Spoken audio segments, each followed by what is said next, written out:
¿qué aspectos estructurales se deberían evaluar en las casas vecinas al edificio de La Plata, primeramente, para introducirnos en tema, este edificio colapsado, incendiado ayer? Miren, el asunto es así. Lo primero que hay que hacer con los edificios linderos es identificar el tipo de estructura que tienen. Si son mamposterías portantes, o sea que son las mamposterías, las paredes las que resisten las cargas, o son estructuras independientes. Por ejemplo, el edificio de al lado, alto que se ve, casi sin duda, y como se construye en nuestro país, es una estructura de hormigón armado independiente.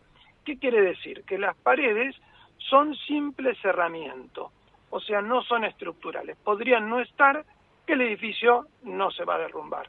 ¿Está bien? Sí. Siendo estructura independiente, ahí identificamos de qué material.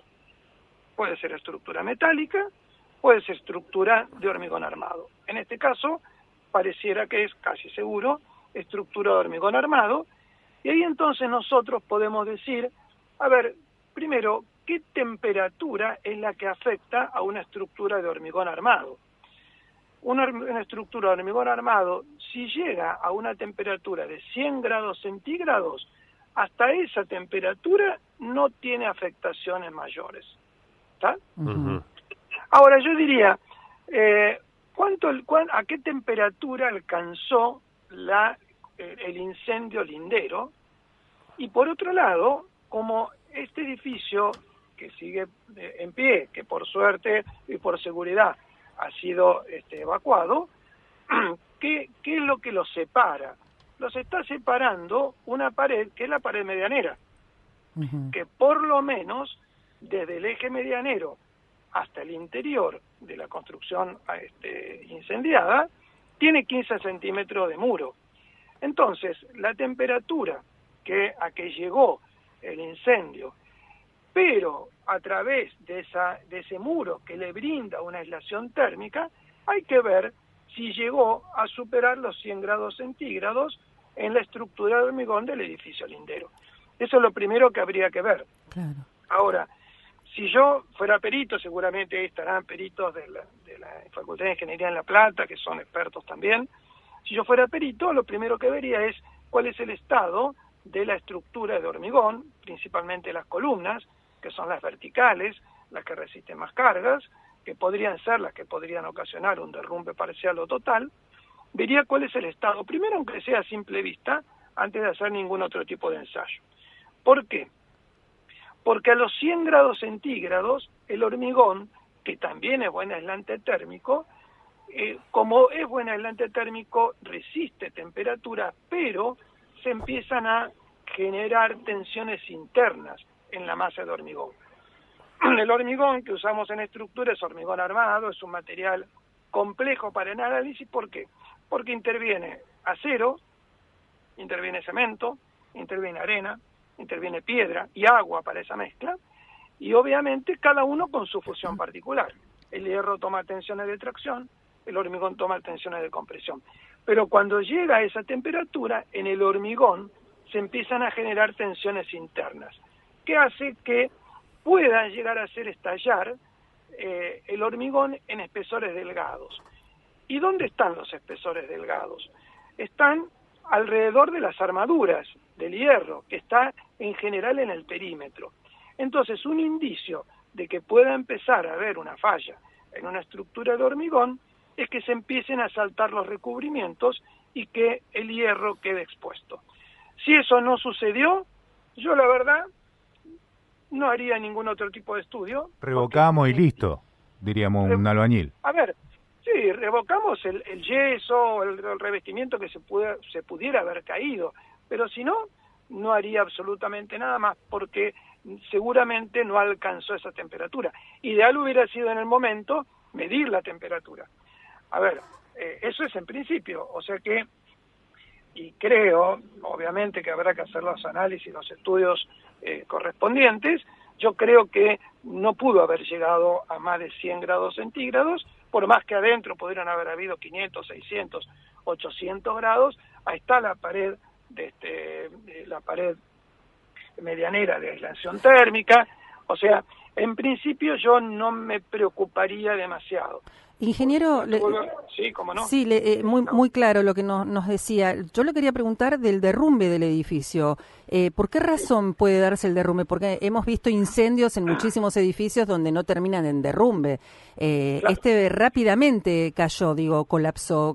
¿Por qué razón pudo haber pasado esto? A ver, el tema es que no sé si rápidamente respecto de las estructuras, porque todo depende de lo que se llama carga de fuego. Uh-huh. ¿Qué es la carga de fuego? La cantidad de material combustible que hay. Uh-huh. Que nosotros llamamos carburante. O sea, si hay mucho material combustible, se enciende y hay mucha temperatura, obviamente llamas, y mucha temperatura, entonces, por ahí no es una cuestión de tiempo que se empieza a quemar por ahí en un departamento, se empiezan a quemar cortinas, sábanas, algún mueble, pero no es la misma carga de fuego, de ahí que había muchísimo material plástico. Entonces por ahí esa carga de fuego eleva mucho la temperatura y entonces en un menor tiempo alcanza mucha elevada temperatura y eso hace, como decía yo recién, que las estructuras en hormigón armado, que también este edificio siniestrado tenía hormigón armado, de que supere las temperaturas de entre 300 y 600 grados. El hormigón reduce su capacidad resistente a compresión en un 60%. O sea que si encima, eso era un depósito, habían cargas y reduce la capacidad en un 60%, claramente puede haberse superado los coeficientes de seguridad, la resistencia, y por eso se produjo un derrumbe, aunque sea parcial en algún sector. Ingeniero. Sí, cómo no. El edificio siniestrado aparentemente había sido sede anterior de una estación de servicio. Hoy a la mañana hablábamos de esto. ¿Qué recaudos hay que tener cuando funcionó ahí un depósito de combustibles y después se usa ese mismo edificio para otro fin? A ver, está clarísima la pregunta, muy oportuna. Seguramente habiendo una estación de servicio, están los tanques de depósito de combustible. En general, si no hay una construcción posterior que implique una presentación ante un municipio de planos nuevos donde está registrado que ahí había una estación de servicio, en general nadie hace nada con los depósitos de combustible. Están enterrados, están ahí abajo, cierran las bocas y nada más. Lo cual no quiere decir que dentro no haya quedado algo de combustible, que no queden vapores o que el suelo no esté contaminado alrededor por alguna posible pérdida. Uh-huh. Lo ideal sería sanearlo. Lo ideal sería, primero, si no se van a usar y va a quedar la construcción existente, vaciar el combustible, llenarlos con arena, hacerle un tapón de hormigón, y eso en principio sería lo ideal. La realidad es que casi nadie hace eso hasta el momento que se haga una construcción. Cuando se hace una construcción, se pide que se haga una remediación del suelo. Eso significa sacar los depósitos de combustible, ver el estado que tiene el suelo existente, remediarlo para que no haya contaminación y recién ahí se puede empezar la construcción. Yo en particular estimo que no se ha hecho nada con eso, pero como el tanque está enterrado, que lo único que lo pueden vincular es algún conducto que debe haber sido cerrado, donde se ingresaba el combustible, y algún conducto de ventilación para mantener la presión atmosférica, yo interpreto que el incendio no pudo haberse, digamos, o no puede tener consecuencias, o no puede generar mayores complicaciones, como explosiones o llamas, con respecto a que esté existente ese depósito de combustible.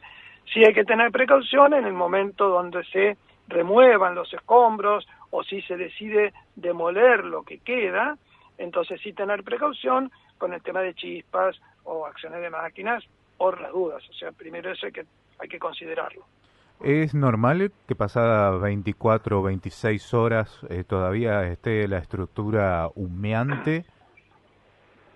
Sí, es normal, porque ahí hubo mucho fuego, humo, todavía está muy caliente de la temperatura, por eso que los bomberos particularmente no se proponen apagar el fuego, sino se proponen enfriar el perímetro, claro, para que no afecte a los linderos, y obviamente con condiciones de seguridad, porque por suerte esperemos que no haya ninguna víctima. Sí, no, afortunadamente no la hay. Claro, pero a veces hasta los mismos bomberos son víctimas, no solo por caídas de elementos, sino por inhalación de humo, si bien van con máscara. El humo es contaminante por efectos químicos, pero además por el calor. La inhalación de aire caliente, aunque no tenga ningún componente químico, es riesgosa, porque el aire caliente quema los alvéolos pulmonares. Claro. Y es una situación que es irreversible. Estando una persona internada con ese problema, es difícil de revertirlo. Entonces, a veces los bomberos padecen ese tipo de situaciones, pero lo han trabajado muy bien por lo que se vio, y bueno, lo que resta ahora es tratar de ir ingresando de a poco en lugares seguros para generar tareas de apuntalamiento, o sea, de sostén de los elementos que estén en riesgo, como para poder demoler aquellos elementos que no van a poder ser reutilizados o completo, y en forma segura, ¿no? Por supuesto. Ingeniero, muy didáctico, nos ha hecho que podamos entender esto que ocurría y evacuado las dudas que teníamos inicialmente. Muchísimas gracias, que tenga buen día, buen fin de semana. Por favor, un placer, a gran prestigiosa mesa. Gracias.